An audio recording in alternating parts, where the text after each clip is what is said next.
क्योंकि मैं ऐसे एक फैमिली से बिलोंग करती हूँ जो poorest of the poor family से बिलोंग करती हूँ जी। और ऐसी सोसाइटी से बिलोंग करती हूँ। मैं तो कभी एक्सपेक्ट नहीं किया था कि मैं पॉलिटिक्स में जाऊँ। मैं सोच रही थी कि थोड़ा पढ़ लिख लूँ और नौकरी कर लूँ और फैमिली को थोड़ा फाइनेंशियल सपोर्ट दूँ, लेकिन मेरी ज़िंदगी में ऐसे ऐसे घटनाएं घटी तो मुझे नौकरी छोड़ना पड़ा। तो बच्चे जो बढ़ने लगी तो मेरे पास टाइम ही टाइम, सरप्लस टाइम मुझे मिल गया। तो मैंने सोचा कि कुछ काम करना चाहिए। मेरे पास कोई काम नहीं था। पब्लिक स्कूल में मैं ऑनररी टीचरशिप की जी। मैं पगार नहीं लेती थी जी जी। तो इससे भी मेरा टाइम बहुत ज़्यादा फिर सरप्लस हो गया। तो कुछ सोशल इंस्टीट्यूट से मैंने जुड़ किया, सोशल वर्क किया बहुत सारा। गांव के लोग जो बहुत पिछले हैं, पिछले एरिया, वहाँ मैं ओडिशा से बिलोंग करती हूँ, मयूरभंज डिस्ट्रिक्ट जो ट्राइबल डोमिनेटेड डिस्ट्रिक्ट है। ट्राइबल लोग एजुकेशनली सोशली बहुत बैकवर्ड, मैं उनके लिए काम किया जी। मुझे लगता है कि लोगों का नज़र मेरे ऊपर पड़ा, मेरे पीछे पड़ गए कि आपको तो पॉलिटिक्स ज्वाइन करना चाहिए। तो आप सोशल वर्क कर रहे हैं, आप इतना टाइम दे रहे हैं, फैमिली को दे रहे हैं। नहीं, मुझे नहीं जाना है क्योंकि बच्चे बहुत छोटे हैं। लेकिन मेरे पीछे ऐसे वो लोग पड़ गए कि वो मेरे पतिदेव को वो लोग समझने लगे। तो उन्होंने भी कहा नहीं देखिए, मैं ऐसे सोसाइटी से बिलोंग करती हूँ जो अभी तक उनका सोच बदला नहीं। एक महिला जब सोसाइटी से बाहर, घर से बाहर जाएगा तो तरह तरह के, क्योंकि आप जो कहते थे कि पॉलिटिक्स को थोड़ा दूसरे नजर से लोग देखते हैं। बिल्कुल, लोग ऐसे समझते हैं पॉलिटिक्स एक डर्टी वाटर्स है, वहां पर जाना नहीं चाहिए। और फिर एक वोमेन के लिए, एक फिर ट्राइबल वोमेन के लिए जो गांव के हैं, गांव के लोगों का सोच तो ठीक नहीं है। तो मैंने सोचा आप जो चाहते हैं, लेकिन वो कभी रात को भी 24 आवर सर्विस, कभी कहाँ क्या हो गया मुझे जाना पड़ेगा। तो इसके लिए आपको मेंटली आपको प्रिपेयर होना पड़ेगा। उन्होंने कहा कोई बात नहीं। तो मुझे ऐसे टिकट मिला तो लोगों ने मुझे मेरे लिए काम किया, मैं जीत गया, फिर वाइस चेयरमैन बन गया। और एक नोटिफाइड एरिया काउंसिल में, मेरा गांव में अपना गांव है, लेकिन वो बच्चे जो पढ़ने के लिए फिर वहाँ इतना सुविधा नहीं था, इसीलिए हम टाउनशिप में रहने लगे। तो टाउनशिप में फिर मुझे वाइस चेयरमैन बना दिया गया और मुझे कुछ काम दिया गया। वो काम को मैं ऐसे किया कि हर कोई अप्रिशिएट किया जी। तो मुझे वो फिर टर्म खत्म नहीं हुआ, मुझे फिर टिकट दिया गया कि एमएलए की। एमएलए भी बन गई, फिर मुझे मंत्री बना दिया गया। मंत्री तो बन गई, फिर वहाँ भी बहुत अच्छा काम किया। मुझे इसलिए फिर दूसरा टर्म भी मुझे अवार्ड भी मिला। अवार्ड मुझे बेस्ट एमएलए का अवार्ड मिला। और मंत्री में भी मुझे जो डिपार्टमेंट, मुझे 2-3 डिपार्टमेंट दिया गया, मैं बहुत अच्छा काम किया। तो इसके बाद फिर मेरे जीवन में बाढ़ आ गया, भूकंप आ गया, सुनामी आ गया। पॉलिटिक्स में तो थी, लेकिन मैं बहुत स्पिरिचुअल, जहाँ पे भी भजन कीर्तन होता था, जहाँ प्रवचन होता था, मुझे जाती थी। मुझे कोई अजीब सी खिंचाव है जी। बहुत सारे किताबें पढ़ती थी, मुझे बहुत अच्छा लगता था। उसी माइंड के मैं हूँ। मैं किसी को दुख देना, किसी के दुख दर्द को बांटना मुझे बहुत अच्छा लगता था। तो फिर भी इतने करने के बाद भी मेरे जिंदगी में बहुत ज़्यादा भूकंप आ गया। 2009 में मेरा बेटा, तो 25 साल का बेटा देहांत हो गया। सोया था, बस सुबह उठा तो बेटा नहीं। तो बहुत धक्का लगा मुझे, फ्रस्ट्रेशन आ गया, डिप्रेशन आ गया। तो पहले से भी मैं मिली थी ये ब्रह्मा कुमारी आश्रम के भाई। 2002 में एक भाई मुझे बोला कि चलिए को ब्रह्मा कुमारी आश्रम जाना है, वहाँ का कोर्स करना है, वहाँ बहुत अच्छा है। मैंने सोचा, मैंने तो बहुत सारा स्पिरिचुअल संस्था के साथ में जुड़ चुकी हूँ और मुझे लगता कि ऐसे ही एक संस्था होगा शायद। मुझे तो वहाँ पर भी जैसे दूसरी संस्थाओं में होता है, ऐसा कुछ हो रहा होगा। तो मैंने बोला कि फिर मैं बहुत 2-3 जगह भी मैं थोड़ा बोलने के लिए मुझे गेस्ट के रूप में मुझे वहाँ इनवाइट करते थे। मैं जाती थी, थोड़ा बहुत बोल लेती, फिर आ जाती थी। कोर्स की किताबें भी मैंने पढ़ी। मैंने सोचा टाइम शायद नहीं दे पाऊँगी, रोज रोज आना कोर्स करना ये शायद नहीं कर पाऊँगी। तो जो इतना आने के बाद मैंने सोचा नहीं, जिंदगी जीने के कैसे जी पाऊँगी, तो जी तो नहीं पाऊँगी मुझे लगता है कि लेकिन जीना तो है, लेकिन मेरे पीछे और भी जो लोग हैं उनके लिए जीना है, और भी मैं 2 बेटा 1 बेटी, उनके लिए मुझे जीना है। तो जीऊँगी कैसे? तो डिप्रेशन में 2 महीने में चले गई। मैं नींद नहीं, रोती रही। नींद मारूंगी तो नहीं, मैं तो, लोग कहते हैं कि ये तो मर जाएगी, लेकिन मैंने सोचा नहीं, मुझे नहीं मरना है, मुझे जीना है। लेकिन जीने के लिए एक आधार चाहिए। आधार क्या होगा? तो मैंने कॉल किया, ये संस्था को कॉल किया, बहनें आई तो कोर्स किया। कोर्स तो किया, लेकिन मुझे कुछ भी सुनाई नहीं दे रहा था, क्या बोल रहे थे, क्या क्या ऐसे ऐसे। क्यों पहले से नहीं आई इसी संस्था को? तो ये प्रश्न अंदर था। हाँ, क्यों इसी संस्था से क्यों नहीं जुड़ा? शायद मेरे कारण ही ये सब हुआ, ये हुआ, ऐसे होता तो शायद नहीं होता। तो फिर जुड़ गया। तो कुछ दिन तो फिर मैं घर से ही नहीं निकली, लोगों से मिलना जुलना बंद कर दिया। लोगों मुझे मेरे कार्यकर्ता लोग आए नहीं, आपको तो घर में नहीं रहना है, आपको जाना है, लोगों से मिलना है, आपको दूर दूर बांटना है। तो फिर आपका जितने गाँव है सब, हम सब आपके बच्चे हैं। ये अब तो एक बच्चा खोए, हम तो 1000 बच्चा, लाखों बच्चा आपके हैं। तो मैंने सोचा ठीक है। फिर मुझे इतना रेस्पॉन्सिबिलिटी दिए डिस्ट्रिक्ट के, स्टेट के, तो फिर घूमते रही, फिर भूल गई, सब कुछ भूल गई। फिर यहाँ भी सुबह शाम आने लगी, संस्था को आने लगी। कभी दिन में सुबह से 2 बजे तक पॉलिटिकल काम, फिर 2 बजे से और रात 10 बजे तक संस्था का काम। गांव जाते थे, क्लास करते थे, कोर्स करते थे। मैं प्रोग्राम करती थी, मेरे पास गाड़ी था, फिर बहनें में गाड़ी में जाते थे, फिर हम गांव घूमते थे, फिर काम करते थे। फिर 2013 आए, जनवरी 2 को फिर दूसरा बेटा चला गया, घर से निकल गया, फिर वो लौटा नहीं। ये जो दूसरी बार ऐसी घटना हुई, वो जब आपके पास ऑलरेडी जीवन में एक लॉस ऐसा हुआ है और अब दूसरे बेटे के साथ जब ऐसा हुआ, तो डील करना बहुत ही ज्यादा मुश्किल पड़ा होगा आपके लिए। बहुत ज्यादा। मैंने सोचा तब, बाबा क्या मुझे क्या ऐसे मैंने परीक्षा ले रहा है मेरे पास। तो मुझे बहने ने बोला, ये आपको ये कहते हैं ना कि हलवा जो पक जाता है वो कढ़ाई से डिटैच हो जाता है जी। कैसे एग्जाम्पल देने लगे, लेकिन मन तो मन है ना, आप जो भी बोलिए आपको मन को संभालना है, आप खुद को ही करना पड़ता है, बोलने से या कोई लिखने से, कोई सुनने से नहीं, और ठीक नहीं होगा। फिर भी उन्होंने कहा मुझे कि आपको हलचल के अंदर अटल रहना है। कैसे हलचल के अंदर अटल में रहूं? फिर योगा किया, सुबह शाम योगा करते रहे, वो बाबा के कमरे में योगा करते रहे, मुझे थोड़ा स्ट्रेंथ मिले, शक्ति मिले। फिर कुछ दिन फिर डिप्रेशन तो नहीं हुआ था, ये थोड़ा कम धक्का लगा पहले से, थोड़ा स्ट्रॉन्ग में तो थोड़ा कम धक्का लगा। फिर भी मेरे साथ क्यों ऐसे हो रहा है बार बार?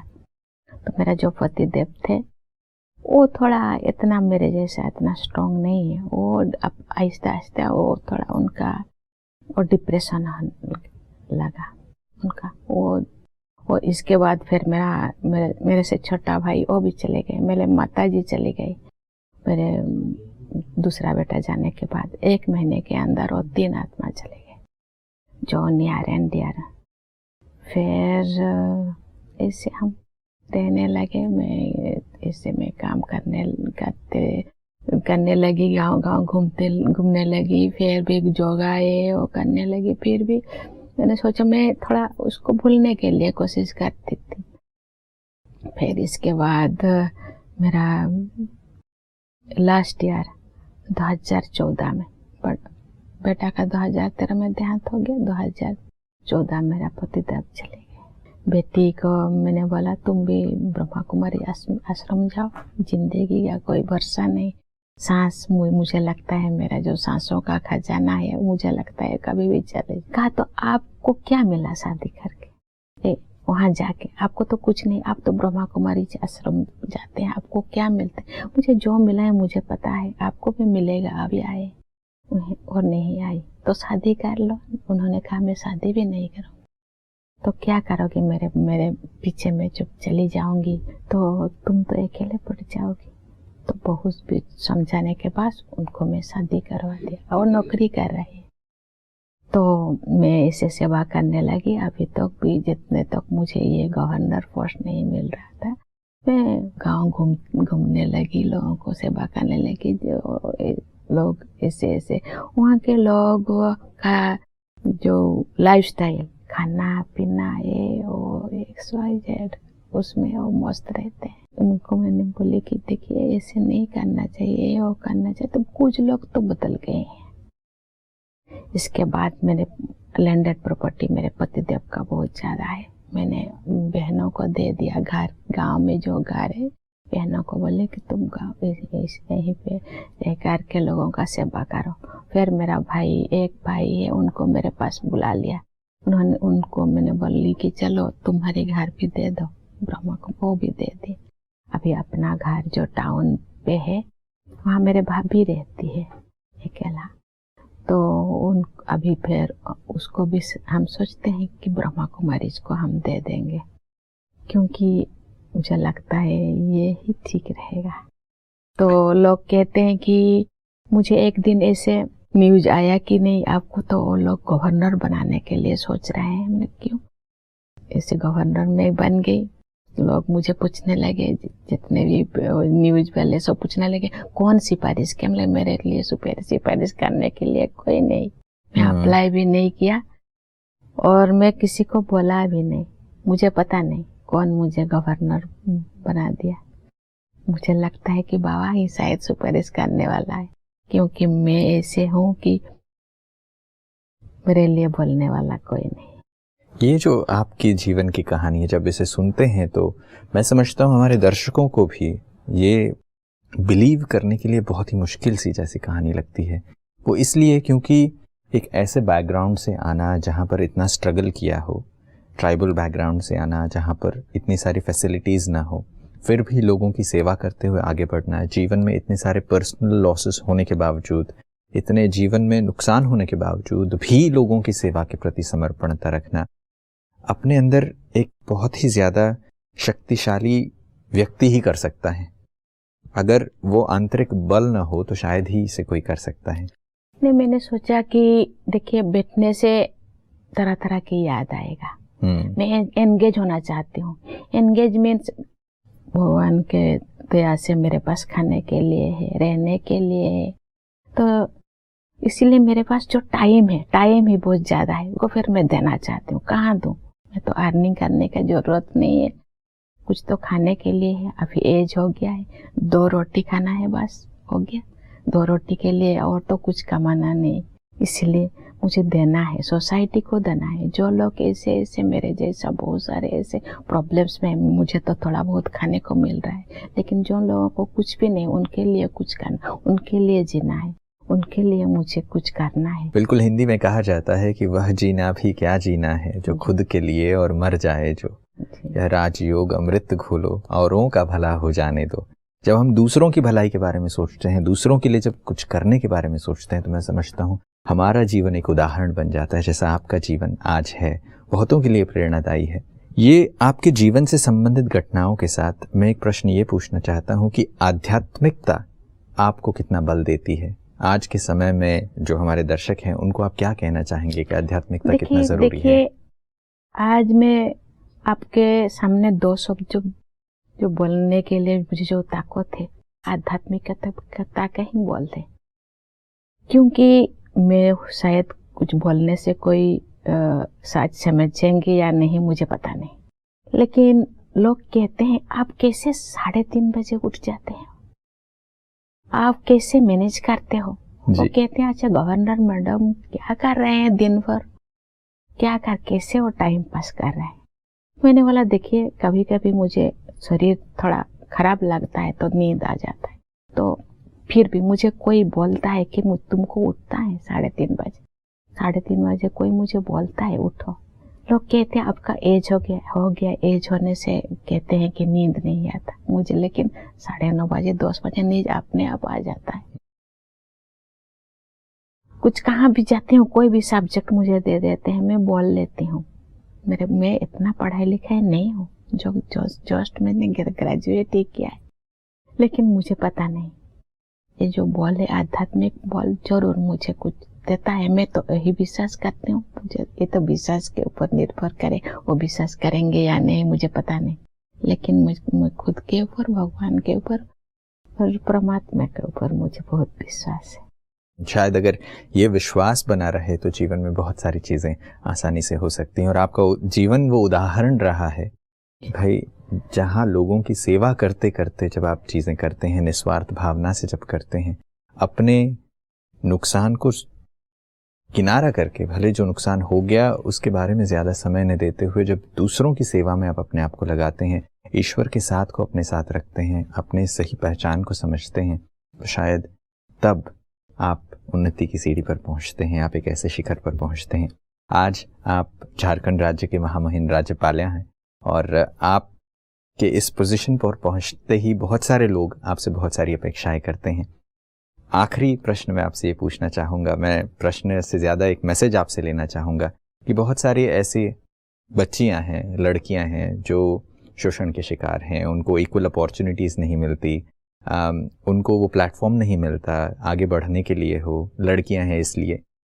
ऐसे समाज में जहाँ पर ये भेदभाव होता है, ऐसे समाज के प्रति भी, हमारे दर्शकों के प्रति भी और उन लड़कियों के प्रति भी आपका क्या मैसेज है, आप क्या शुभकामनाएं देंगी?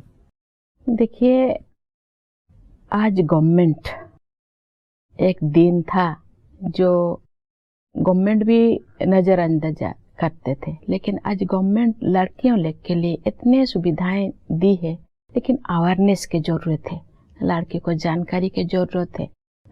लड़की लोग अभी इतने हॉस्टल है, इतने सारे NGOs है लड़कियों के लिए काम करते हैं।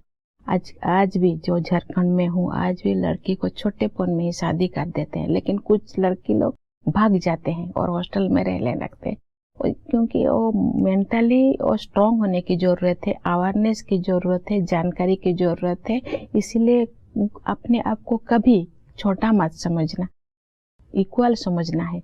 मन को कभी भी कभी भी अपने आप को मैं आदिवासी हूँ, मैं ऐसे हूँ, कभी भी मैं सोचा नहीं मुझे होगा, क्योंकि ये मुझे ऐसे सोचते हो जो मुझे करके दिखाना है, मुझे ज़्यादा बल मिलता है। यस, वो मुझे ऐसे बोला, ठीक है मैं करके दिखाऊंगी।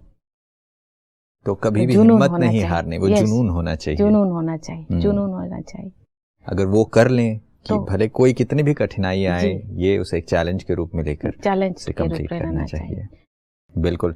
राज्यपाल महोदया, आज आप हमारे साथ स्टूडियो में आई, अपने जीवन के, अपने आध्यात्मिकता से, अपने पर्सनल लाइफ से जुड़ी हुई कुछ इंटीमेट बातें आपने हम सबके साथ शेयर की, और इस एक मुलाकात में मैं समझता हूँ हम सारी चीज़ें तो आपसे नहीं पूछ पाए हैं, मगर जो कुछ भी आपने कहा, जो कुछ हमारे दर्शकों के साथ शेयर किया, इसके लिए आपका बहुत बहुत धन्यवाद। Thank you. इनके साथ एक मुलाकात में हमने कुछ ऐसी बातें की हैं तो जीवन के लिए प्रेरणादायी हैं। उनका जीवन संघर्षपूर्ण होते हुए भी अनेकों की सेवा में, आध्यात्मिकता के साथ ईश्वर को अपना साथी बनाकर जब उन्होंने अपने जीवन को आगे बढ़ाया तो सफलता के शिखर पर पहुंची और दूसरों के लिए भी एक प्रेरणा का स्रोत बनी है।